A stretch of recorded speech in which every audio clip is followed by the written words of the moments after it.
Hi friends, എല്ലാവർക്കും സുഖമല്ലേ? ഇന്ന് നമുക്ക് വളരെ എളുപ്പത്തിലും എന്നാൽ വളരെ ടേസ്റ്റിയായി കഴിക്കാൻ പറ്റിയ മാഗി റെസിപ്പി ആയിട്ടാണ് ഇന്ന് ഞാൻ നിങ്ങളുടെ മുന്നിൽ എത്തിയിരിക്കുന്നത്. എൻ്റെ ഈ ചാനൽ നിങ്ങൾ ആദ്യമായിട്ടാണ് കാണുന്നതെങ്കിൽ ഈസി കിച്ചൺ ഒന്ന് ലൈക്ക് ചെയ്യാനും സബ്സ്ക്രൈബ് ബട്ടൺ ഒന്ന് പ്രസ് ചെയ്യാനും മറക്കരുത്. എന്നാൽ പിന്നെ നമുക്ക് വീഡിയോയിലേക്ക് പോകാം. ആദ്യം തന്നെ ഒരു ബൗൾ എടുക്കുക. അതിലേക്ക് 2 മുട്ട പൊട്ടിച്ചൊഴിച്ച് 1/2 സ്പൂൺ ഉപ്പും ചേർത്ത് ബീറ്റ് ചെയ്യാം.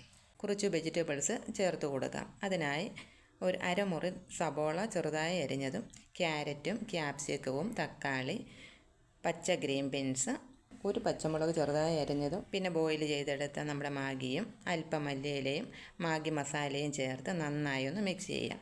മാഗി മസാലയിൽ അത്യാവശ്യം ഉപ്പുണ്ട്. ഉപ്പ് നോക്കിയിട്ട് വേണമെങ്കിൽ കുറച്ച് ചേർത്ത് കൊടുക്കാം. ഇനി നമുക്ക് ഫ്ലെയിം ഓൺ ചെയ്ത് പാൻ അടുപ്പത്ത് വയ്ക്കാം. ഒരു കഷ്ണം ബട്ടർ ഇട്ട് ഒന്ന് മെൽറ്റായി കഴിഞ്ഞതിന് ശേഷം നമ്മൾ എടുത്ത് വെച്ചിരിക്കുന്ന മിക്സ് ചേർത്ത് കൊടുക്കാം. അതിൻ്റെ മുകളിലായി ഇതുപോലെ കുറച്ച് ചീസ് കൂടി ചേർക്കാം.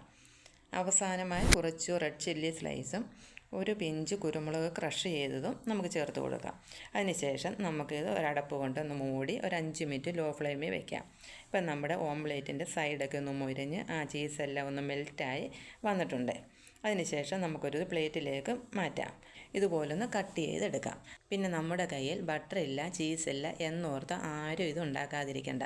നമ്മുടെ വീട്ടിലുള്ള വെജിറ്റബിൾസ് ഓയിലും വെജിറ്റബിൾസും 2 മുട്ടയും ഒരു മാഗി പാക്കറ്റും ഉണ്ടെങ്കിൽ ഇത് നമുക്ക് ഈസി ആയിട്ട് തയ്യാറാക്കുന്നതേ ഉള്ളൂ. അപ്പോൾ എല്ലാവരും ഒന്ന് തയ്യാറാക്കി നോക്കണം. എൻ്റെ വീഡിയോ ഇഷ്ടമായാൽ മറ്റുള്ളവരിലേക്ക് ഒന്ന് ഷെയർ ചെയ്ത് കൊടുക്കാനും മറക്കരുത്. ഇനി നമുക്ക് പുതിയൊരു വീഡിയോയിൽ കാണുന്നവരെ ബൈ ബൈ.